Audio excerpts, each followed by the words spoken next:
Three of the scariest things you can do in America are drive in Los Angeles, be a Democrat in Congress, and appear on Late Show with David Letterman. Tonight, we're going to take you backstage at the Ed Sullivan Theater to see what it's like to be a Late Show guest. Please welcome the loveliest of all the evening news anchors, Connie Chung. Connie! Before you get to talk with the loveliest of all the late-night talk show hosts, Connie, Daniel. Happy New Year, Daniel. You have to talk with one of the loveliest of his segment producers, Daniel Kellison. Of the people you've interviewed, who's had the worst breath?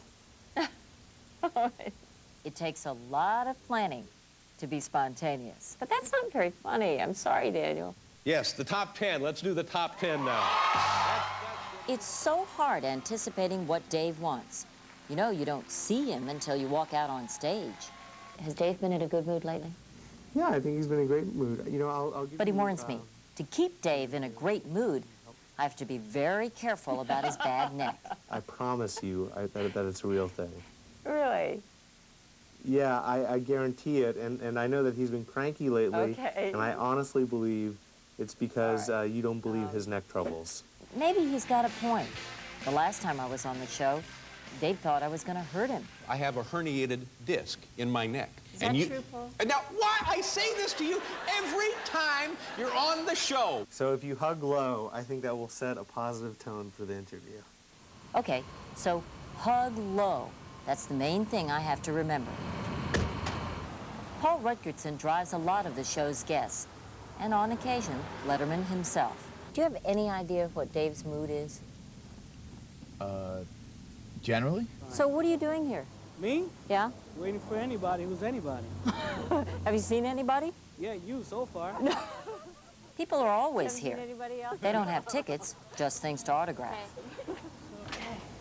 Bye, have fun. Bye. Thanks, Rosie. Hi, Michael. Hi, Connie. How are you? Thanks for doing this.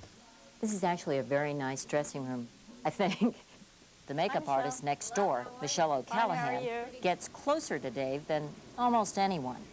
He's got great skin. He's in good shape. He does? He has good He's skin? got great skin. Great skin. Does Dave use hairspray? No. Oh, sorry.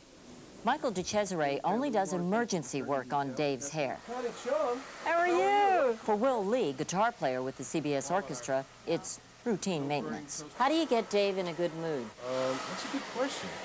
If you don't know, then nobody knows. Why do people think Dave and I know each other so well? Is it a half-an-hour show, an hour-long show? You don't know?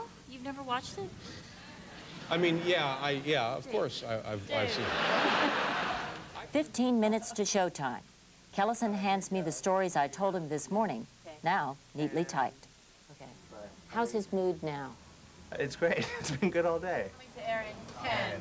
It's said that Dave is only truly happy for 1 hour each weekday. April. The one beginning now. When Connie started in network television, she was 11 years old. That's the truth. Is this okay? Is everything going well? Everything's going great. Really? After a word with executive producer Robert Morton, I see that actor Gary Oldman is in makeup. Hi, Gary. Hello, how are you? He's here to promote a movie. This is his first encounter with Dave. So what do you think he's going to do with you? I don't know. I guess it's the mood takes him. Don't I know it? And weren't you on 60 Minutes for a while? No, I was never on 60 Minutes. David, you know I wasn't. You should try and get on that show. You think so? Yeah, Dave. And you should try turning down the air conditioning. It's freezing back here. But all I'm thinking is hug low. Please welcome the loveliest of all the evening news anchors, Connie Chung. Connie! Look at this. He still doesn't trust me. It's the Letterman double wrist lock. Pick it up here a little. Tell us Sorry. I've been doing all the talking and I I'm know sick. You have. I know you have. Tell us a little story. Here we go. Come I on. now realize I'm doomed. Dave's got a cold. Maybe he'll feel better after the commercial. During the break, Kellison goes over some more topics I'll never get to, and Dave goes into a huddle to call the next play. Welcome back. Suddenly, Dave's feeling hospitable. He calls our camera crew on stage. Don't screw it up. I only have 11 minutes to get back to the evening news.